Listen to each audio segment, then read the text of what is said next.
Pengeroyokan dua debt kolektor atau yang dikenal dengan istilah mata elang hingga tewas oleh 6 anggota Polri berbuntut panjang karena memicu kerugian banyak pihak. Lalu bagaimana seharusnya aktivitas debt kolektor ini berjalan tanpa harus menimbulkan cekcok hingga berujung kematian? Kami diskusikan ini bersama staf ahli Kapolri Profesor Hermawan Sulistyo dan psikolog forensik Reza Indragiri. Selamat sore semuanya dengan Tifal, apa kabar? Ya, selamat sore. Terima kasih semua sudah bergabung bersama kami. 6 anggota Polri terlibat pengeroyokan 2 debt kolektor hingga berujung tewas, Prof. Kiki. Menurut Anda ini semata-mata pemicunya karena motor yang ditarik debt kolektor ini punyanya polisi atau ada faktor lain? Enggak, begini ya. Kasus begini kan setiap hari ada kejadian seperti ini. Nah, jadi ada problem kultural, sosial kultural, ada problem hukum. Kalau dari segi hukum sebetulnya mudah. Mudahnya apa? Diubah nggak boleh, ada aturannya nggak boleh mengambil di jalanan kayak gitu. Itu sudah ada aturannya. Lalu tinggal pemilik motor itu dengan operator bekerja sama dengan bank yang memberikan itu dikunci aja lewat rekening banknya, rekening bank di peminjam ini, di pengguna ini. Nah, itu lebih aman, lebih gampang dan nggak menimbulkan keributan. Tapi problem yang ini seringkali ditolak karena ini nyangkut mata pencarian. Matel-matel itu kan yang dikenal biasanya stereotip dari etnik tertentu gitu. Nah, itu merupakan mata pencarian. Ini sulitnya di situ. Padahal kalau dari segi hukum itu. Nah, kalau dari segi sosial ini lebih repot karena apa? Ada istilah jagoanisme atau dulu tahun 70-an awal itu dikenal dengan jingoism. Jingoism adalah yang melandasi preman-preman di jalanan itu bahwa gue lebih jago dari lu gitu. Terus lu mau jual, gue borong, nggak gue beli, gue borong. Baik. Kalau kemudian melihat profil 6 pelaku ini yang sama-sama anggota Polri, yang Anda lihat, Prof. Kiki, secara profilnya anggota yang terbilang bermasalah atau enggak nih? Ya pastilah, kan saya selalu bilang anggota di level bawah itu sulit sekali. Mereka kalau baru pendidikannya hanya 7 bulan. Apa yang bisa didapatkan dari 7 bulan pendidikan? Dan diajarkan itu pertama-tama adalah kewenangan. Kamu berwenang. Sehingga mereka lupa di batch-nya yang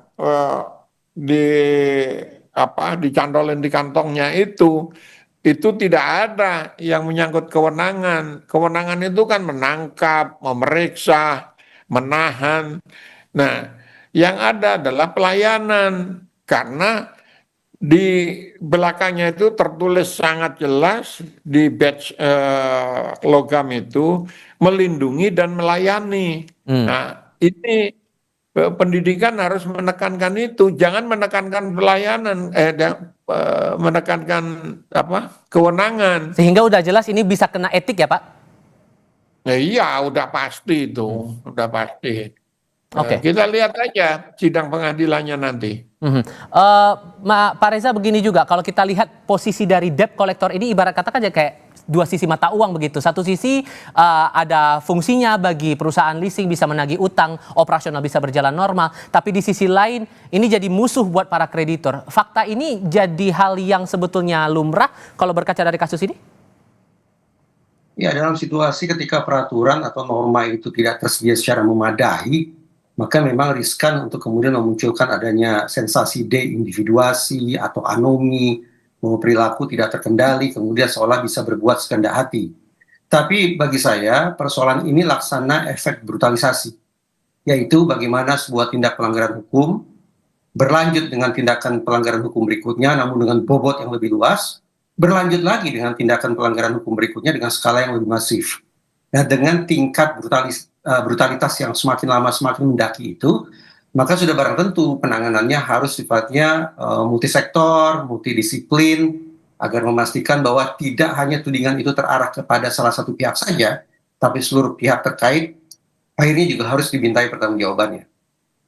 Dan melihat pelakunya adalah polisi juga, sehingga asumsi bahwa seharusnya anggota polisi bisa bertindak dengan lebih bijak dengan ada kewenangan itu seperti yang Prof. Kiki bilang, selama itu sesuai prosedur, itu tidak tergambar di sini ya? Vigilante macam itu yang sangat saya sesalkan. Semestinya kita harus berani berasumsi bahwa otoritas penegakan hukum, para personil betul-betul menjadi sosok tentang bagaimana penegakan hukum itu berlangsung. Tetapi ini yang saya khawatirkan merupakan pelanggaran hukum kedua yang tadi saya cerita tentang efek brutalisasi. Bahwa alih-alih meredakan atau menghentikan pelanggaran hukum pertama yang terindikasi dilakukan oleh debt collector, justru pelanggaran oleh debt collector itu ditangani dengan cara pelanggaran hukum yang sekali lagi sayangnya dilakukan oleh personil penegakan hukum. Nah, masuk akal kalau kemudian ya kita bisa diskusi panjang apakah kita akan sebut mereka sebagai oknum belaka atau kita sebut mereka sebagai aparat penegak hukum. Kalau kita anggap bahwa perilaku kekerasan, perilaku di luar hukum itu hanya dilakukan oleh segelintir saja, relevan kita sebut 6 orang itu sebagai oknum. Tapi yang kita khawatirkan, kalau subkultur menyimpang berupa kekerasan, subkultur menyimpang berupa melakukan pelanggaran hukum oleh sesama personil itu ternyata mewabah sedemikian rupa, maka kita punya alasan untuk bertanya ulang, ini oknum ataukah aparat? Oke. Prof. Kiki, soal jasa debt collector ini sebetulnya secara regulasi, aturan yang ada nggak sih detail SOP, standar tindakan yang mengatur kerja-kerja mereka ini? Saya nggak tahu ya, saya bukan ahli hukum, tapi yang terjadi adalah yaitu tadi, kalau dari perspektif premanisme mereka kan merasa kuat karena mereka itu polisi, mereka aparat, mereka ini. Tetapi debt collector yang lain dan aparat untuk dan orang-orang untuk menghadapi debt collector seperti itu kan di mana-mana ada. Ini fenomena yang sangat umum sekali. Setiap hari kejadian gitu loh. Dan itu dari perspektif pemberi jasa ini kan masa pencarian secara kolektif itu. Nah, aturan apapun bagi saya akan tampak pasti dilanggar oleh siapapun, apakah itu oknum atau orang biasa gitu. Dan ini situasi ini sebetulnya mencerminkan apa yang terjadi di bawah puncak dari gunung es tentang situasi ekonomi yang memburuk. Ya. Sehingga Anda merasa bahwa apapun aturannya, selama debt collector cara mainnya seperti ini, ya kasus semacam ini akan berulang terus, begitu? Iya, pasti itu, pasti orang saya tidak hanya bilang nggak bisa makan, tetapi ada nuansa jagoanisme, ada nuansa premanisme, ada nuansa yang saya sebut istilah lama tahun 70-an itu adalah jingoism dari film Django, yang terkenal sekali dulu, tokohnya itu jagoan, koboi-koboyan kayak gitu, dan ini fenomena umum di seluruh Indonesia, seluruh masyarakat. Bukan hanya persoalan debt collector, tapi semua kita itu kan merasa jagoan gitu. Jadi merasa jagoan, hukum itu pasti dikesampingkan. Itu yang dalam istilah sekarang bilang, lu jual, gua borong gitu. Oke, ini kan kasus yang ada di Kalibata kan sampai berujung pembakaran. Tapi kalau kemudian harus menunggu laporan, apakah nggak salah prosedur ya Pak? Gimana baiknya ini? Karena kan kerugiannya masif ini. Ya, tinggal dicomoti aja pelakunya. Apakah mereka bekerja sama sejak awal untuk menghadapi menghadapi debt collector, atau mereka secara spontan lagi kumpul-kumpul terus ada kasus ngumpul, itu kan akan menentukan derajat kesalahan yang mereka lakukan. Oke. Psikologi sosialnya ini yang akan jadi PR, Pak Reza. Ini kompleks sekali urusannya, soal sosial, ekonomi, dan lain-lain. Menurut Anda masih ada ruang untuk memperbaiki ini semua? Sayangnya nih, betapapun seragam itu ditanggalkan, pangkat disimpan, tetap saja teman-teman di kepolisian itu sebagai manusia terkunci dalam sebuah bias, yaitu manakala mereka berada di satu tempat lebih dari satu orang, maka dikhawatirkan akan muncul jiwa korsa menyimpang. Mereka merasa memiliki identitas yang sama, memiliki status yang sama, bahkan seolah-olah memiliki persoalan atau kesulitan hidup yang sama, dan memandang dunia dengan cara yang kurang lebih sama, bahwa kita akan terhindar dari resiko, kita akan mampu lolos dari pertanggungjawaban etik maupun pidana, sesama kolega akan melindungi kita, dan cara-cara berpikir yang sesat atau bias semacam itu akan terus-menerus meruyang.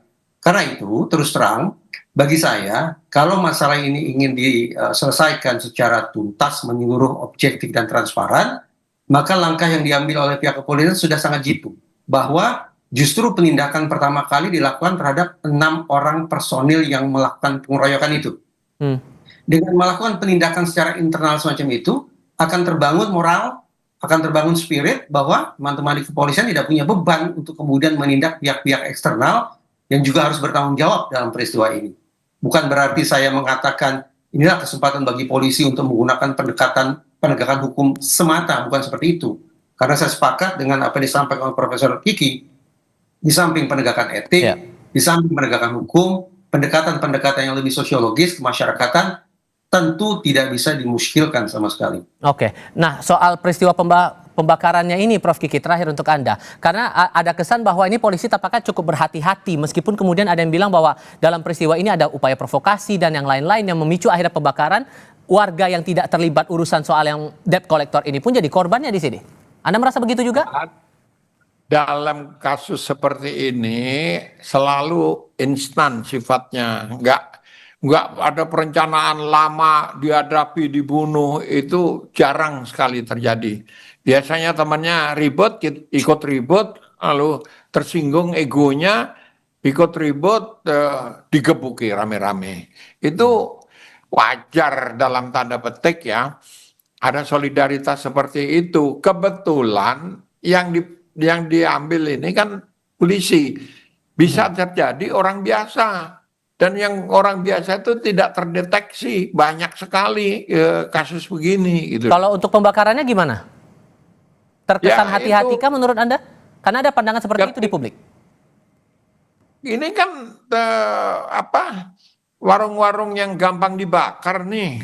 Begitu kejadian seperti itu, ya apa aja dirusak, dihancurin, dibakar, gitu. Nah, saya kok tidak melihat ada proses lama direncanakan untuk membakar semuanya gitu. Enggak. Nah, mungkin karena efek perlawanan dari debt collector itu, dia lihat itu barang sudah di depan matanya, kalau diambil dia akan dapat cuan. Sehingga pengusutannya menurut Anda harus bagaimana untuk konteks pembakaran itu tadi? Ya, dihukum pelakunya dihukum dulu supaya tidak terjadi seperti ini. Tapi apakah ada insinuasi dari pihak debt collectornya harus dihitung juga gitu. Mungkin melakukan provokasi, menyerang duluan atau bagaimana itu harus dihitung. Oke, Prof. Kiki, Pak Reza, terima kasih banyak sudah berbagi pandangan bersama kami kali ini. Selamat sore semuanya.